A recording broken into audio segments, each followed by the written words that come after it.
최상목 대행이 오늘 명태균 특검법에 거부권을 행사했습니다.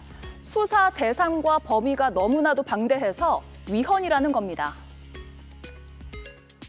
어제 밝힌 바와 같이 명태균 특검법은 위헌적이고 위법적인 요소가 가득한 법이기 때문에 최상목 대행이 거부 제2요구권을 행사한 것은 당연합니다. 수사 범위가 너무 넓어서 위헌이라 했습니까? 명태균 게이트가 뻗쳐있는 정권 실세, 여권 실력자들이 수두룩하고 공천비리, 인사 개입, 여론 조작, 이권 개입 등 범죄 양태도 부지기수인데 수사 범위를 의도적으로 줄여야 한다는 겁니까? 따지려거든 윤석열, 김건희 부부에게 왜 그렇게 많이 저질렀냐고 따져야 합니다. 네, 들으신 것처럼 여야 반응은 엇갈렸는데요. 입장을 낸 사람이 한 명 더 있었습니다. 바로 명태균 씨의 변호사입니다. 이제 폭로하는 일만 남았다며 예고를 했습니다. 그러면서 최상목 대행도 탄핵당해야 한다고 덧붙였습니다. 네, 최상목 대행 위헌이라는 이유로 특검법을 거부했는데 헌재는 최 대행이 마은혁 재판관을 임명하지 않은 것이 위헌적이라고 판단한 바 있죠. 최 대행이 선택적으로 권한 행사를 한다는 비판이 그래서 나오고 있습니다. 네, 명태균 특검법에 대한 거부권 행사 소식은 잠시 뒤에 다루고요. 지금 받은 글이라는 제목이 달린 카톡 메시지가 많이 퍼지고 있습니다. 국회와 대통령 측에 21일로 선고일이 통보됐다라는 내용이고요. 더 나아가서 4대 4다, 5대 3이다 이런 내용도 굉장히 많이 퍼지고 있습니다. 팩트 체크 차원에서 먼저 다루고 넘어가도록 하죠. 이 자리에 계신 분들도 많이 받으셨죠? 아무래도 지금 저뿐만 아니라 여기 계신 모든 분들이 지라시 흔히 말해서 카톡, 댓글 이런 걸 엄청 많이 받았을 것 같습니다. 저도 21일 판결이 난다는 댓글을 받았는데요. 지금 그 말에 대한 신빙성을 저희가 확인하려면 대통령 변호인 측과 국회 법사위 측에 둘 다 의견이 같는지를 헌재가 의견을 보냈는지를 확인해야 될 필요가 네. 있는데 지금 두 군데 다 어느 것도 의견을 내고 있지 않습니다. 받았다는 입장을 내고 있지 않는 걸로 봐서는 그 입장은 저는 사실이 아니라고 보는 게 맞을 것 같습니다. 예, 이동학 의원은 어떻게 봤습니까? 네, 공식적인 이 발표가 있기 전까지는 받은 글 이런 것들은 대부분 다 확인하기가 어려운 글들이라고 생각을 하고요. 대부분 그 작성자의 일종의 희망이 들어가 있달까요? 저는 그렇게 해석을 하고요. 개인적으로는 저는 다음 주 월요일에 빠르게 좀 심판이 내려졌으면 좋겠다는 생각을 해봅니다. 네, 개개인의 희망들이 다 다르겠지만 지금까지 알려진 지라시 내용들은 사실이 아니다라고 결론을 지으면 될 것 같습니다. 팩트 체크 차원에서 발음이 잘 안 되네요. 워낙 많은 글들이 돌고 있어서 팩트 체크 차원에서 말씀을 드렸고요. 정청래 법사위원장실에도 문의가 빗발치고 있다는 언론 보도도 나오고 있습니다. 21일로 선고일이 통보됐다는 것은 사실이 아닙니다. 따라서 몇 대 몇이다라는 것도 희망일 뿐 전혀 확인된 사실이 아닙니다. 오죽 답답했으면 이런 정보가 돌겠냐라는 생각도 들지만 그럼에도 불구하고 정확한 사실에 기반해서 우리가 판단을 해야 될 것 같습니다. 가짜뉴스 역시도 이런 심리를 악용해서 기승을 부리는 경우가 많다는 점도 제가 짚어드리고 시작을 하겠습니다. 최상목 권한대행의 명태균 특검법 거부 이유 자세히 들어보겠습니다. 숙고를 거듭한 끝에 제2요건을 행사하기로 하였습니다. 검찰의 수사가 가속화되고 있는 상황에서 특검을 도입하는 것은 특별검사제도의 취지에 부합하지 않습니다. 명태균 특검법안은 그 위헌성이 상당하고 형사법 체계의 근간을 훼손할 수 있습니다. 이에 헌법수호의 막중한 책무가 있는 권한대행으로서 제2요구권 행사가 불가피합니다. 예, 최 대행의 거부권 행사를 두고 여야 정치권의 반응은 엇갈렸겠죠. 권성동 국민의힘 대표는 거부권은 당연하다 환영을 했고요. 위헌적이고 위법적인 요소가 가득하다라고 주장했습니다. 반면에 박찬대 민주당 원내대표는 최상목 부총리라면서 권한대행이라고 부르지 않았습니다. 내란 공범임을 인정했다 스스로가 이렇게 주장을 했습니다. 첫 번째 사유부터 따져보죠. 이노학, 김윤정 위원님, 우리 여러 차례 다루긴 했습니다만 오늘 총정리 차원에서 한번 질문을 더 드릴게요. 위헌성이 있습니까, 없습니까? 제가 먼저 말씀을 드리면 일단 대한민국 상황 자체가 총체적 위헌 상황에 처해 있습니다. 대통령이 내란 행위에도 불구하고 국민들께 제대로 된 사과를 하지 않고 인정도 안 하고 있는 상황입니다. 거기에 집권 여당의 인사들은 헌법재판소를 부수자 이런 얘기를 해도 아무런 징계조차 받고 있지 않은 상황이에요. 그런 가운데 이 최상무 경제부총리께서 지금 권한 대행을 하고 있음에도 불구하고 헌법재판소에서 나온 결과조차도 인정을 하지 않고 임명을 또 안 하고 있는 상황이죠. 전 두 가지만 좀 말씀드리고 싶은데요. 첫 번째, 이 수사의 대상이 모호하다 혹은 되게 넓다. 길다 이런 얘기를 하는데요. 이거는 지금 명태균 특검법과 관련된 이 상황 자체가 특성을 그렇게 띠고 있기 때문입니다. 2021년도부터 지금 짚어봐야 되는 상황입니다. 대통령 경선 때부터 여론 조작을 했냐 안 했냐. 그리고 그 비용을 누가 했냐. 그럼 정치자금법에도 당연히 연관이 있을 겁니다. 대통령만 연루된 것이 아니고요. 그 과정에서 보궐선거, 그다음에 총선까지 수두룩하게 이런 것들이 다 연결되어져 있습니다. 당연히 그것이 수사 대상에 들어와야 되는 것이고요. 그다음에 그 과정에서 중요 정책 과정, 창원 산단에서 명태균 씨가 먼저 그것을 보고서를 만들고 우리 김건희 여사에게 보내잖아요. 그리고 나중에 대통령의 입을 통해서 그것이 발표됩니다. 예. 그 과정에서 있었던 일에 대한 수사를 당연히 해야 되고요. 두 번째로는 헌법상 권력 분립의 원칙에 위배된다. 이 말을 하는데요. 이 말은 특별검사에 대한 임명권을 대통령이 가지고 있습니다. 그런데 임명을 하지 않을 경우 이것을 임명한 것으로 간주한다. 이 조항이 위헌이라고 얘기를 하는데요. 지금 헌법재판소 재판관도 임명을 안 하죠. 상설특검 통과된 지가 언제입니까? 지금 100일이 넘어갑니다. 그것도 임명 안 하고 있는 상황이에요. 그렇기 때문에 이것에 또다시 임명을 안 하게 될 경우에는 위헌이 아니라 위헌 자체는 스스로가 저지르고 있다. 이렇게 봐도 무방한 겁니다. 그래서 당연히 이 조항을 넣을 수밖에 없었는데 이 부분을 위헌이라고 주장하는 것은 완전히 자가당착이라고 생각합니다. 예.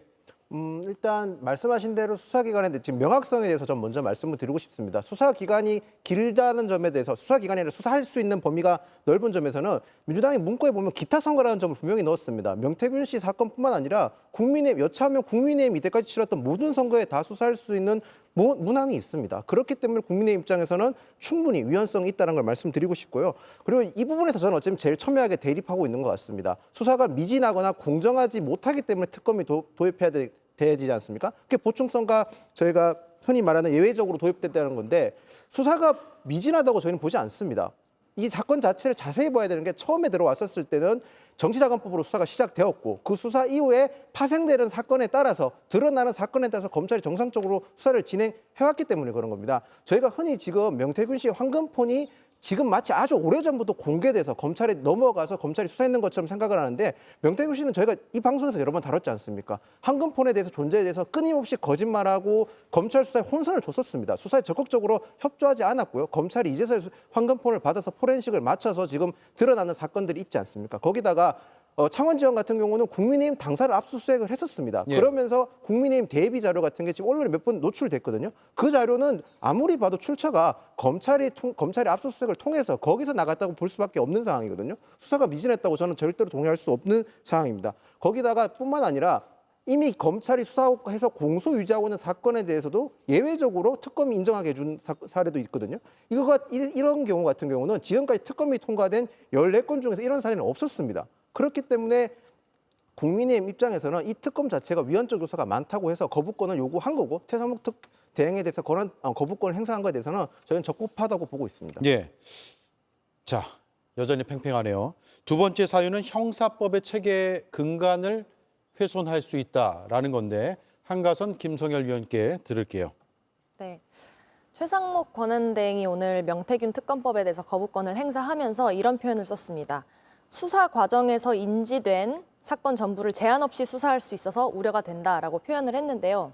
저는 이런 질문을 드리고 싶습니다. 이거 평소에 검찰이 하던 행위 아닌가요? 대한민국의 검찰은 수사권과 기소권을 함께 갖고 있기 때문에 평소에 예를 들어서 눈엣 가시인 사람들, 정치적인 생명을 끊어버리고 싶은 사람들을 타겟으로 해서 일단 수사를 시작합니다. 아무 혐의나 걸고 수사를 시작하죠. 그래서 그 사람을 탈탈 털다 보면 기존에 원래 시작을 했던 수사, 그 혐의는 사라지고 새로운 어떠한 범죄 혐의를 발견합니다. 그걸 가지고 기소를 해왔죠. 이거 늘 항상 검찰이 해왔던 문제거든요. 그런데 왜 검찰은 되고 특별검사는 하면 안 되는 것이죠? 최상목 권한대행이 만약에 인지된 사건을 수사하는 게 문제 소지가 된다라고 표현을 한다면 그건 평소에 검찰 구조에 문제가 있다라는 것을 고백하는 꼴입니다. 다시 말해서 최상목이 검찰개혁의 필요성을 상기시킨 것이나 다름없다 그렇게 생각을 하고요. 그리고 또 이런 표현을 썼습니다. 특별검사에 대한 임명 간주 규정은 대통령의 임명권을 실질적으로 침해해 헌법상 권력 분립의 원칙 위반 소지가 있다라고 표현을 했는데요. 이런 말씀을 드리고 싶습니다. 대통령의 임명권 침해를 운운할 때 그러지 마시고 마은혁 재판관이나 임명을 하셔라. 국회의 권한이나 침범하지 마셔라라고 말씀드리고 싶습니다. 예. 인지된 사건도 수사할 수 있다는 건 과거 여러 특검에도 들어있던 조항으로 저는 알고 있는데 이번에 특별히 들어갔다고 볼 수 있는지 여부는 계속 논란이 될 것 같습니다. 김성열 위원님. 예, 일단 뭐 형사법적으로 과한 부분이 있다라고 주장할 근거는 없지는 않습니다. 예. 하지만 지금 말씀하신 것처럼 원래 특검이라는 것 자체가 굉장히 중요한 사건, 그리고 검찰이 제대로 수사하지 못하는 사건들에 대해서 들어가다 보니까 범위를 넓혀 놓을 수밖에 없어요. 과거에도 그랬습니다. 근데 이제 와서 갑자기 이게 문제가 된다. 왜 윤석열과 관련만 되면은 이런 일들이 벌어지는지 참 의문입니다. 저는 지금 최상목 권한대행을 보면서 돌팔이 의사 같다는 생각을 좀 합니다. 무슨 말이냐면은 최상목 권한대행이 언제부터 이렇게 형사법의 전문가였고 언제부터 헌법에 이렇게 통달이 있었습니까? 경제 내용이면 모르겠어요. 근데 본인이 보기에 이거 형사법에 문제가 있어. 이거 헌법에 문제가 있어. 본인이 그거를 판단할 권한이 없습니다. 만약에 정말 이것이 위헌성이 높다라고 생각이 되면요. 일단 권한대행은 국회에서 올라온 대로 처리를 하고 그거에 대해서 전문가인 헌재에다가 위헌 법률 심판 제청을 하면 되는 거 아닙니까? 심판이 뻔히 있고 전문가가 있는데 왜 본인이 아무런 권한도 없이 그거를 예단을 해가지고 막은 겁니까? 이렇게 국민을 무시하는 사람이 어디 있습니까? 지금 최상목 권한대행이 하고 있는 일은요. 국회도 무시하고요. 그다음에 지금 사법체계조차도 무시하는 겁니다. 우리나라 헌법에 있는 삼권 분립을 삼위일체로 만들고 있어요. 권한대행이 아니라 제왕적 권한대행으로 지금 자기가 마음대로 권력을 쓰고 있는 겁니다. 예. 이런 경우는 상당한 문제가 있고요. 저는 그래가지고 헌법의 근간을 훼손하고 있는 건 오히려 최상목 권한대행이다 이렇게 생각합니다. 네. 최상목 대행의 체제에서 제2요구권, 즉 거부권 행사가 이루어졌던 사례들을 한번 정리해 봤습니다. 불과 석 달 정도밖에 안 되거든요. 석 달도 꽉 채운 석 달이 아니죠. 내란 특검법, 김건희 특검법, 4차 특검입니다. 이건 방송법 개정안, 내란 특검법 수정안, 그리고 명태균 특검법. 윤석열 정부 전체로 보면 39번째 거부권 행사고 최상목 대행이 한 것은 8번째입니다. 그리고 여러 특검에 대해서는 대체로 위헌적이라는 이유로 거부권을 행사했습니다. 그런데 최 대행에 대해서 모순적이지 않느냐, 자의적 판단 아니냐 이런 비판이 잇따르는 건 앞서 김성열 위원도 짚어주셨지만 헌법재판소에서 마은혁 후보자를 임명하라라고 임명하는 것이 맞고 그렇지 않으면 국회 권한 침해라고 판단한 것을 지금 임명을 안 하고 있단 말이에요. 위헌적 상황을 본인이 만들고 있으면서 특검은 위헌이다. 모순 아닌가요? 그렇게 볼 수밖에 없습니다. 왜 그러냐면 일단 지난 수요일이었죠. 3월 12일 날 국회의장이 오죽하면 제발 헌법을 지키라고 이 기자회견까지 열어서 최상목 대행을 향해 메시지를 냈겠습니까? 그 내용이 뭔가 하면 지금 헌법재판소에서 판단이 일단 나왔습니다. 그렇기 때문에 이걸 길게 끌 이유도 없고 빠르게 해야 됨에도 불구하고 결론이 나온 이후 지금 벌써 2주가 넘어갔습니다. 그럼에도 불구하고 지금 이 헌법 자체를 지키고 있지 않은 상태가 계속 지속되는 겁니다. 일단 국회에서 추천권 이거 자체를 일단 침해한 것이기도 하고요. 예. 그리고 임명을 거부할 수 없음에도 임명을 거부하고 있는 것이고요. 그다음에 거기에서 선별할 권리는 더더욱 없습니다. 누구는 임명하고 누구는 임명하지 않고 그러한 선별할 수 있는 권리가 없어요.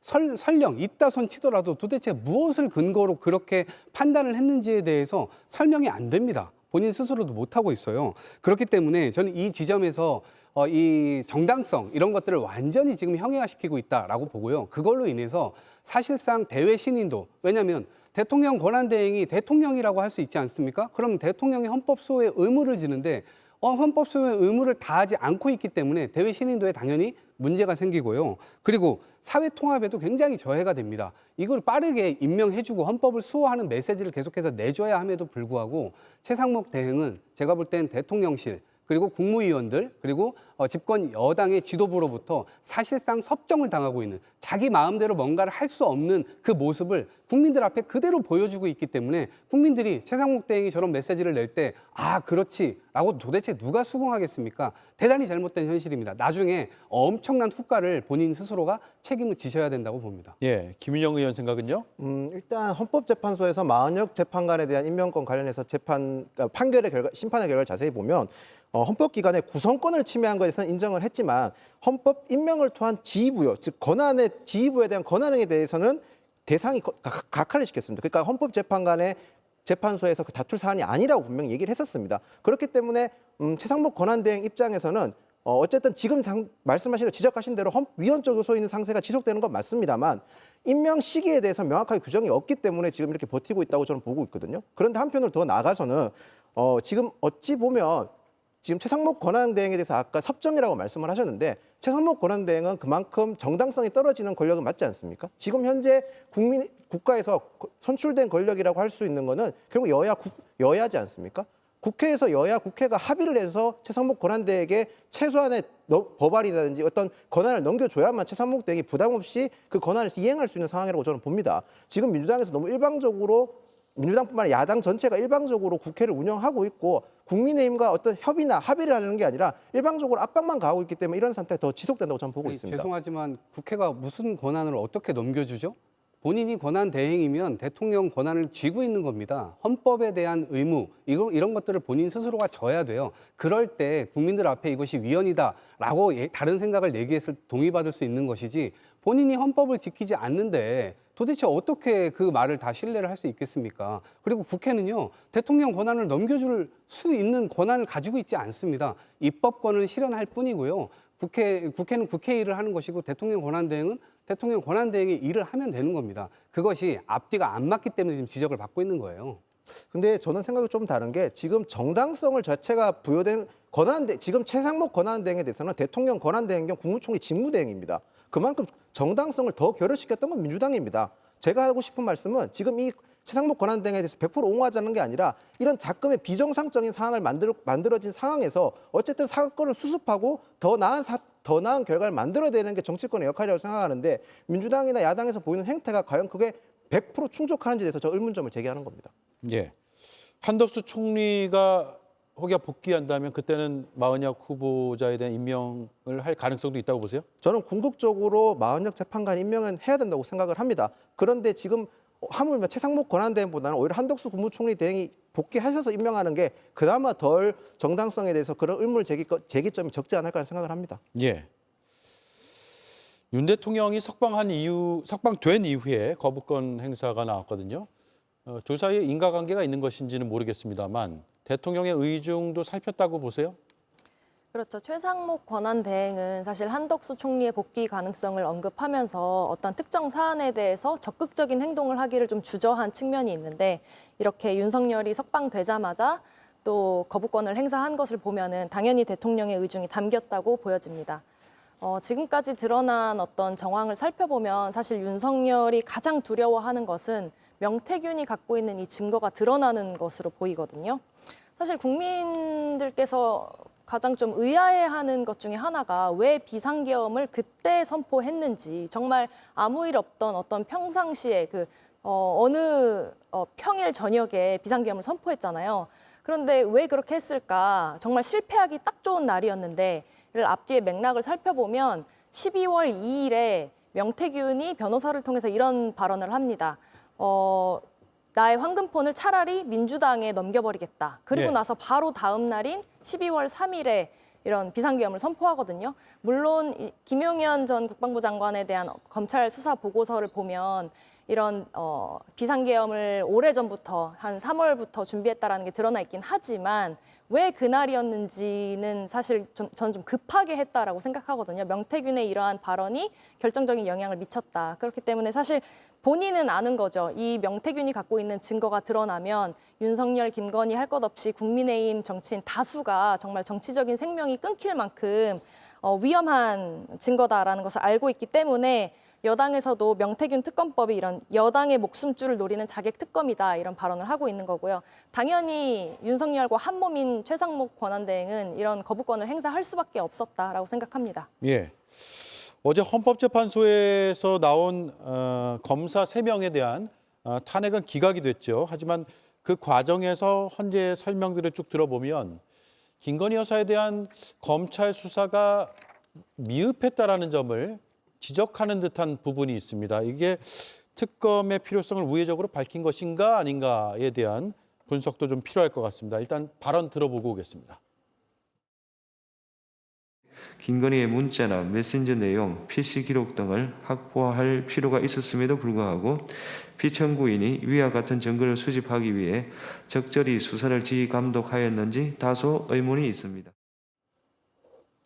예, 김건희 여사의 문자나 메신저 내용, PC 기록 등을 확보할 필요가 있었음에도 불구하고, 그러니까 제대로 수사하려면 이걸 확보했어야 되는데 피청구인, 그러니까 검찰 서울중앙지검장이 되겠죠. 위와 같은 증거를 수집하기 위해서 적절히 수사를 지휘하였는지 감독하였는지 다소 의문이 있다. 애둘러서 표현한 것 같지만 어쨌든 검찰 수사에는 문제가 분명히 있었다라는 점을 지적한 것 같고요. 특검의 필요성까지 인정했다고 볼 수 있을까요? 예, 저는 검찰 수사의 문제는 분명히 지적을 했다고 봐요. 헌재가 검사 3명에 대한 탄핵을 기각을 했습니다. 탄핵, 즉 파면이 될 정도까지는 잘못이라고 보기는 어렵다라고 하면서도 김건희 여사에 대한 수사에는 문제가 있었지 않냐라는 부분을 얘기를 한 거거든요. 자, 이창수 지검장이 누굽니까? 우리가 듣도 보도 못한 출장 서비스 조사, 김건희 여사를 조사하기 위해 가지고 직접 찾아가 가지고 검사들이 휴대폰까지 내놓고 조사를 하고 왔다는 거 아닙니까? 당시에 자기 상관인 검찰총장한테도 얘기하지 않고 독단적으로 그렇게 했던 사람이에요. 그리고 결과는 어떻게 했습니까? 불기소했습니다. 그러고 나니까 헌재뿐만 아니라 사실 국민 누가 봐도 이 수사가 과연 제대로 이루어졌을까라는 의문은 있을 수밖에 없는 거죠. 그렇다면 이런 부분에 대해서는 의문을 해소하는 게 맞죠. 검찰이 늘 어떻게 해왔습니까? 검찰은 자기 편이면은 봐주고 남의 편이면 너무 심할 정도로 공격을 하죠. 수십 번, 수백 번 압수수색하고 계속해서 기소하고 1심 무죄 나오고 2심 무죄 나와도 계속해서 올리죠. 상고하잖아요. 근데 이번에 심우정 총장 어떻게 했습니까? 윤석열이 구속 취소되고 나서 그 즉시 항고조차도 포기를 했어요. 그러니까 이런 것들이 저는 검찰이 제대로 된 모습을 보이지 못하고 있다. 지금의 검찰은요, 결국에는 콩으로 매주를 쓴다고 해도 국민들에게 믿음을 주기가 어려운 상황이에요. 예. 그래서 이런 부분들에 대해서 특검을 통해 가지고 의문을 해소할 필요는 분명히 있다. 이렇게 말씀드리고 싶습니다. 예. 헌재에서 나온 설명, 발언, 입장 어떻게 봐야 될까요? 그러니까 저는 헌법재판소에서 어찌됐건 짚어줄 건 짚어줬다. 제대로 된 수사가 이루어지지 않았다. 이거 왜 도대체 압수수색도 마찬가지고 의문이다 이렇게 남겼는데 저는 그 이후에 이창수 지검장이 본인이 여태껏 해왔던 대로 하겠다라고 얘기를 했잖아요. 저는 실제로 그렇게 안 할 거라고 봅니다. 해왔던 대로 하겠다라고 하는 것은 안 하겠다는 얘기죠. 자, 명태균 특검법 한번 보시죠. 2023년도 12월에 처음에 이것이 검찰에 접수가 됩니다. 그런데 검찰에서 어떻게 했죠? 창원지검에서 이거 수사검사도 없는 부서에다가 배치를 해놓습니다. 이거를 완전히 구석에다가 박아놓고 자체에 대한 조사 자체를 하지 않았습니다. 이것이 문제가 되니까 그때서야 부랴부랴 하는데 나중에 어떻게 됐죠?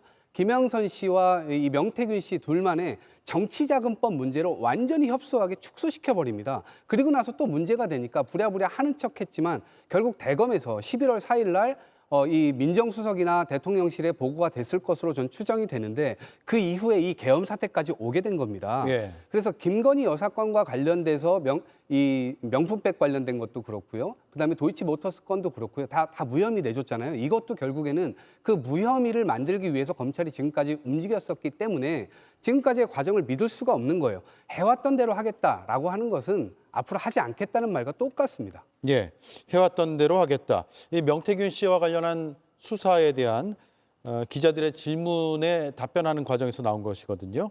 들어보겠습니다.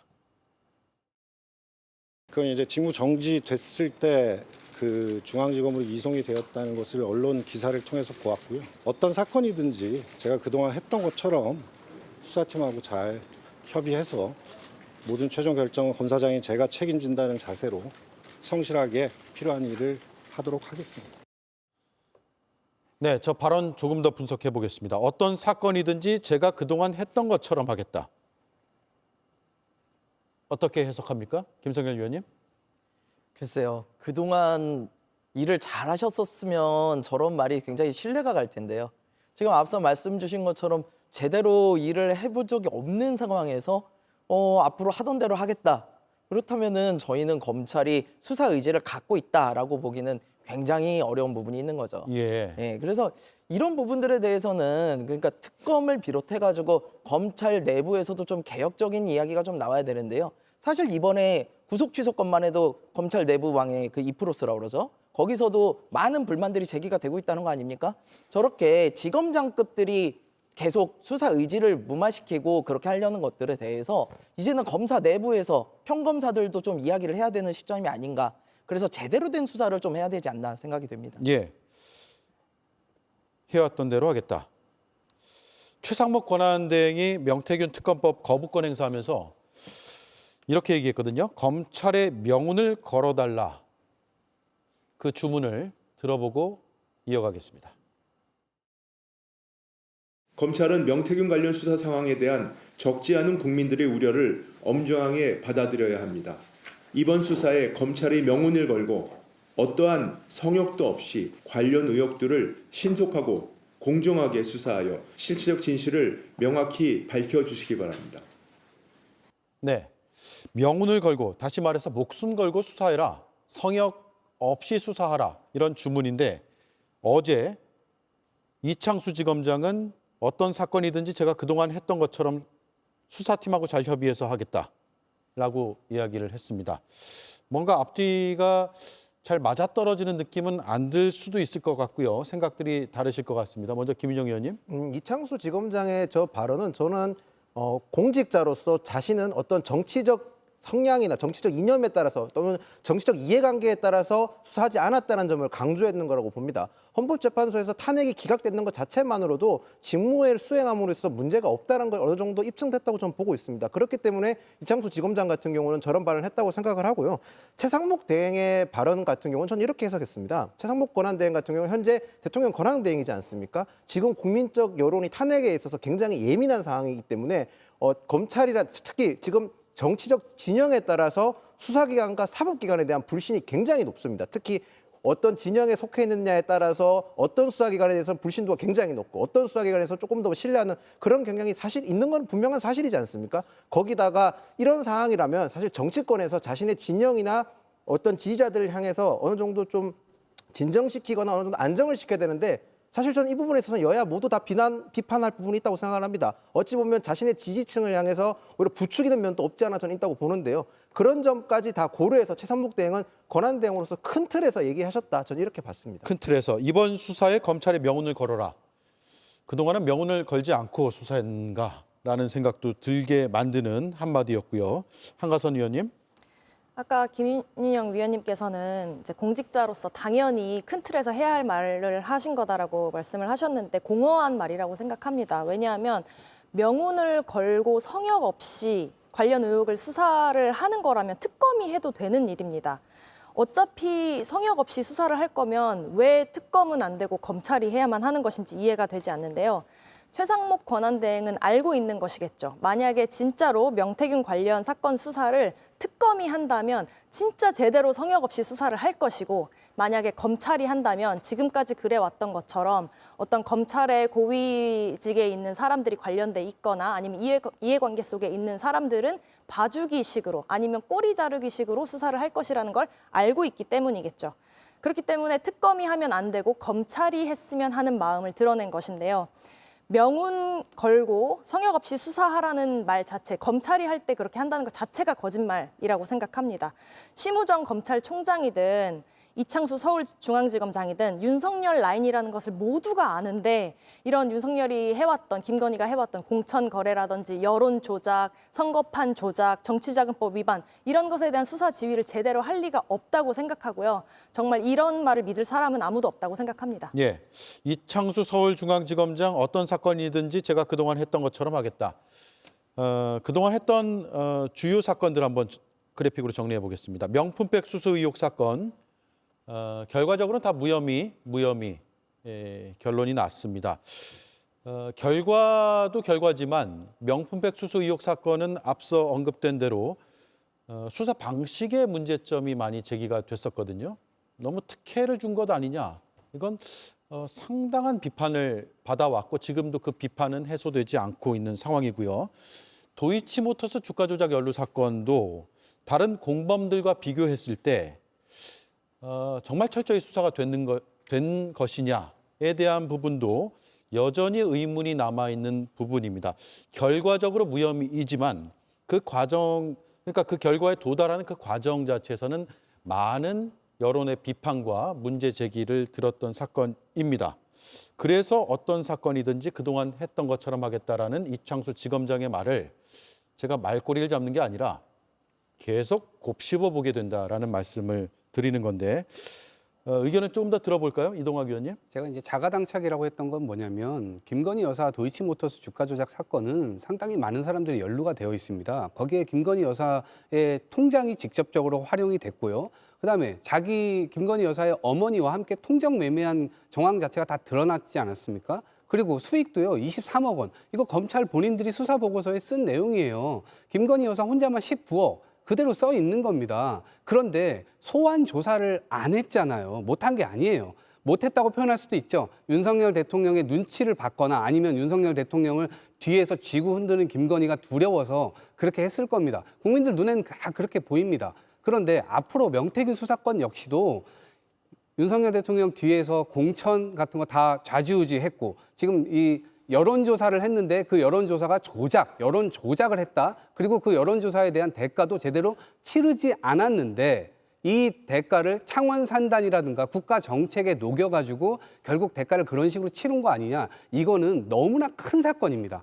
이 사건을 제대로 조사를 해야 됨에도 불구하고 지금 제대로 조사를 하지 못할 거라는 세간의 인식이 너무나 명백해요. 검찰은 믿어달라고만 할 것이 아니라 행동을 그렇게 믿게끔 해야 됩니다. 그런데 그런 행동은 차일피일 미루고 하지 않고 오로지 권력자에게 이 고개만 숙이는 모습만 보여왔기 때문에 당연히 그걸 믿을 수가 없는 겁니다. 예. 다른 의견이요? 저희가 지금 계속 나오는 부분 중에서 김건희 여사가 제3의 장소에서 수사받은 점에 대해서 많이들 지금 지적을 하지 않습니까? 물론 그 부분 자체가 어쩌면 초유의 사태였습니다. 현직 대통령의 배우자가 수사 대상이 된 건 사실 유례가 없는 상황이었습니다. 경호처 입장에서도 대통령 배우자를 어디서 수사할지, 그리고 어떻게 어디까지 경호를 해야 될지, 그런 보통 제가 경호 같은 경우는 경호처에서 내규라는 게 있습니다. 아니면 또 갈래를 따집니다. 예. 그런 갈래가 없다 보니까 어떤 최후의 방법으로 썼던 거라고 저는 고유책을 썼다고 생각을 합니다. 그렇기 때문에 헌재에서도 그 제3의 장소에서 조사했는 거에 대해서만큼은 큰 문제가 없다, 특혜가 아니라고 해줬던 것 같고요. 저 김건희 여사가 명품에 받은 그 행위가 문제가 있다는 것에 대해서는 충분히 비판하고 비난할 수 있는 부분이 맞지만, 검찰의 수사 자체가 문제가 있었다는 점까지는 헌재에서도 이미 문제가 없다는 걸 입증해줬기 때문에 그 부분에 대해서 비판하는 건 조금 전 지양해야 된다고 봅니다. 경호 문제 말씀하셨고요. 저는 생각이 완전히 다른데요. 검찰의 명예는 어디서 나오는 거냐면요. 살아있는 권력에 대해서 엄정하고 공정한 칼날을 들이댈 때 나오는 거예요. 근데 검찰은 왜 윤석열과 김건희 앞에만 가면 이렇게 솜방망이가 돼가지고 흐지부지해지는 겁니까? 김건희 여사 수사요. 현직 영부인에 대한 수사, 그래요. 처음 있는 일이었습니다. 근데 현직 영부인이요. 주가 조작의 계좌를 빌려준 일도 처음이고요. 명품백을 받는 비디오가 나온 것도 처음이에요. 그럼 수사를 할 수밖에 없지 않습니까? 보통 수사 어떻게 받습니까? 검찰청으로 와가지고 핸드폰 같은 거 다 제출하고 취조실에서 취조를 받잖아요. 왜 그러느냐? 그곳에 오는 것 자체만으로도 위압감이 느껴지기 때문에 본인이 진실을 말하기 때문인 거예요. 근데 검찰들이 찾아가가지고 예, 저희 왔습니다 하고 핸드폰까지 반납하고 수사를 했는데 제대로 된 수사가 이루어졌을 거라고 누가 그렇게 생각을 하겠어요. 그러니까 저는 검찰의 이런 이중잣대, 살아있는 권력에다가 이렇게 굽신대는 이런 모습이 있는 한 제대로 된 수사는 어렵다. 이렇게 좀 생각합니다. 자, 경호 문제에서 갑자기 궁금해졌는데 검찰청사가 제일 안전하지 않나요? 경호에 어떤 문제가 있는 거죠? 제가 근무했을 때 경호처분들은 이런 말을 하더라고요. 대통령과 대통령 배우자, 즉 본인의 경호 대상을 제외하고 모든 사람들은 잠재적인 또는 위해를 가할 수 있는 사람으로 취급을 한다 하더라고요. 그건 어떤 경호에 있어서 경호의 내규에 있어 경호처다 경호관들이 해야 될 필수적인 동목이라고 저는 생각을 합니다. 그런 점까지 고려된 것 같고 아까 앞서 말씀드렸다시피 현직 대통령 배우자가 수사를 받는 초유의 사태였기 때문에 경호처 입장에서는 좀 고유책이라고 생각합니다. 그 행위 자체를 두둔하는 게 아니라 이런 사례가 없었기 때문에 발생한 일이라고 저는 봅니다. 그래서 김건희 여사의 행위에 대해서 뭐 두둔하거나 옹호하고 싶은 마음은 저도 없습니다. 너무 공색한데 경호처가 지금 헌법 위에 있는 것으로 보입니다. 네.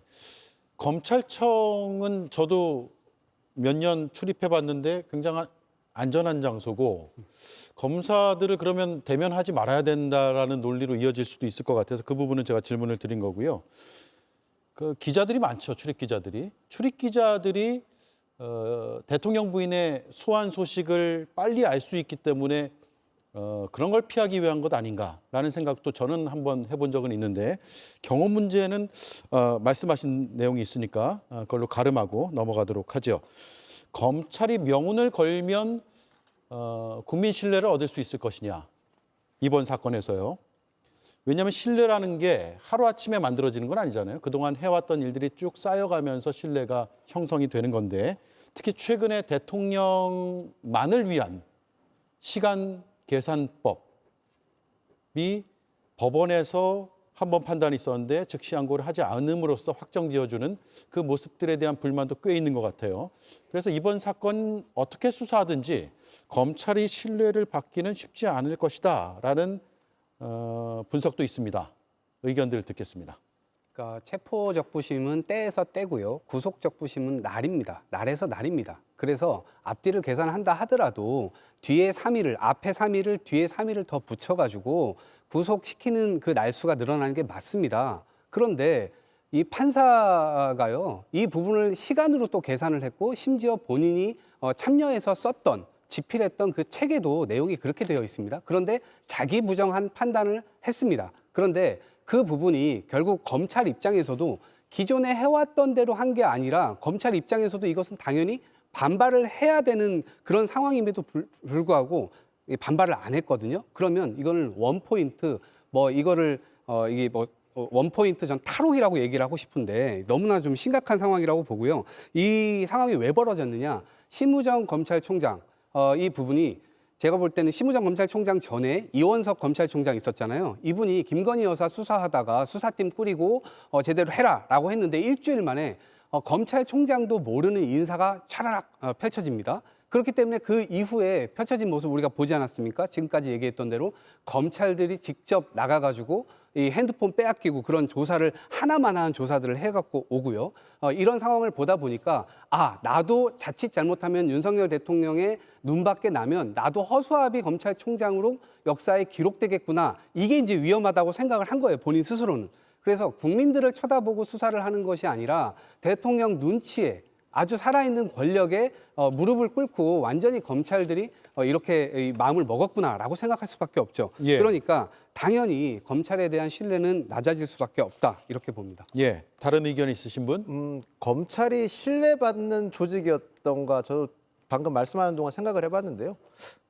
별로 없었던 것 같습니다. 이유는 간단합니다. 정치권에서 자신들의 이익에 따라서 서로 다른 해석을 매번 내왔고 여야에서 공수가 바뀌어가면서 검찰을 비난했기 때문에 그렇다고 봅니다.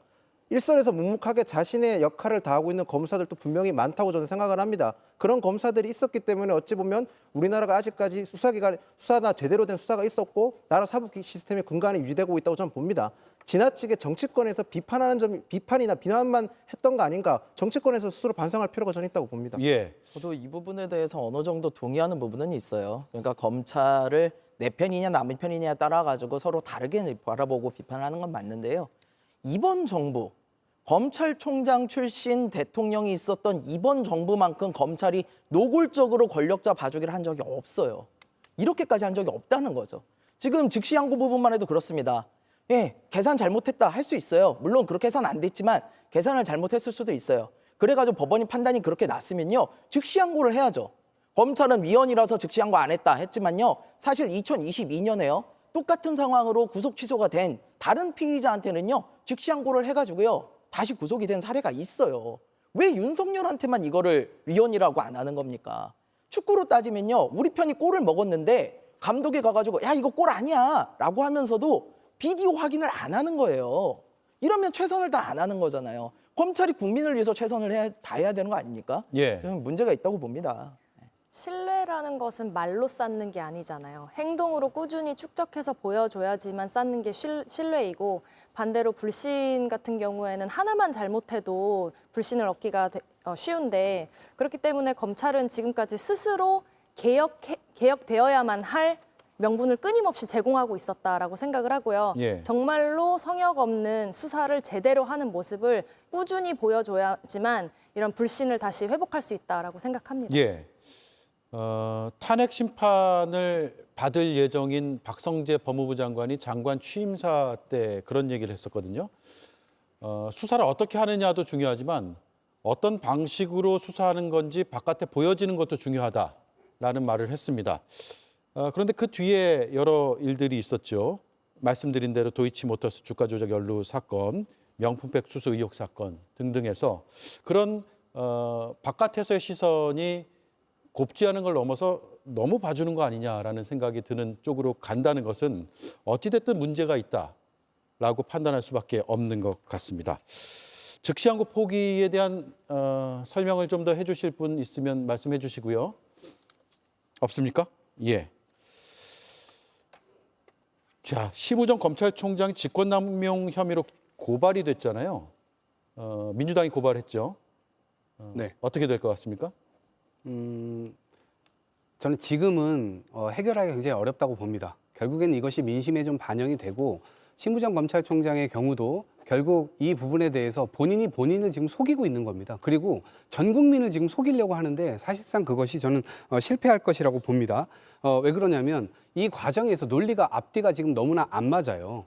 이 논리가 안 맞는 상황에서 설명 자체가 굉장히 부실하고, 그것에 대해서 본인 스스로가 집단에 소속되어 있기 때문에 이 집단을 포기하지 못하는 상황인 것 같습니다. 그렇기 때문에 결국 그 후과는 추후에 탄핵 이후에 저는 혹시라도 대선 경선이 좀 치러지게 된다라고 한다면 그 이후에 다음 정부에서 이 후과를 결국 검찰 전체가 맡게 되지 않을까 싶습니다. 예. 반면에 국민의힘에서는 오동훈 공수처장을 검찰에 고발한 상태죠. 네, 그렇죠. 수사권 문제가, 특히 수사권 문제도 그렇고 공수처가 지금 내란죄 수사하는 과정에서 보여준 행태는 충분히 저는 문제 제기를 해야 된다고 생각을 합니다. 수사권 문제부터 시작해서 영장 청구 과정에 있어서도 어찌 정도 공문이라든지 이런 부분에 있어서는 충분히 의혹 가질 만한 부분이 있는 거고, 명확한 설명을 하면 되는데 설명을 제대로 못하는 부분도 있습니다. 저는 공수처에 대해서만큼은 여야가 어떤 특정 이념에 따라 특정 진영에 따라서 변론을 해주거나 방어해 주는 게 아니라 진지하게 논의해야 될 부분이 분명히 있다고 생각을 합니다. 지금 공수처가 지금까지 보여준 성과도 미비할 뿐더러 지금 이번 내란죄를 수사하는 과정에서 보여준 국도의 혼돈을 줬다는 부분에 있어서만큼은 민주당도 그 점을 인정하고 공수처를 만드셨던 정당이지 않습니까? 충분히 공수처에 대한 존립 여부에 대해서 논의에 같이 동참을 해야 된다고 저는 봅니다. 예. 대통령의 비상계엄으로 시작된 이 사태로 여러 고발 사건까지 이어지는 상황입니다. 탄핵 심판은 임박한 것으로 보이는데, 앞서 제가 한번 말씀을 드렸지만 지금 막 TV로 들어오신 분들을 위해서 받은 글로 떠도는 카톡 메시지는 가짜 뉴스라는 점을 말씀을 드리겠습니다. 국회와 대통령 측에 21일로 선거일이 통보됐다. 받은 글 많이 돌고 있습니다. 정청래 법사위원장에게 전달됐다. 뭐 이런 얘기까지 있어요. 사실이 아니라는 점 제가 다시 한번 말씀을 드리겠습니다. 이렇게 이제 각자 입장까지 나오고 있어요. 헌재 선고 일자와 관련해서 가짜 뉴스가 횡행합니다. 저에게도 문의가 많은데 아직 헌재로부터 아무런 연락이 없습니다. 선고 날짜 연락이 오면 즉시 공개하겠습니다. 라고 해서 정청래 법사위원장에 공개하는 게 아마 제일 빠르지 않을까라는 생각이 드네요. 왜냐하면 당사자들한테 전달된 뒤에 헌재는 공지하겠다고 했으니 많은 기자들이 정청래 법사위원장의 페이스북을 계속 지켜볼 것 같습니다. 네, 여기까지 하죠. 네 분 주말 잘 보내시기 바랍니다. 고맙습니다.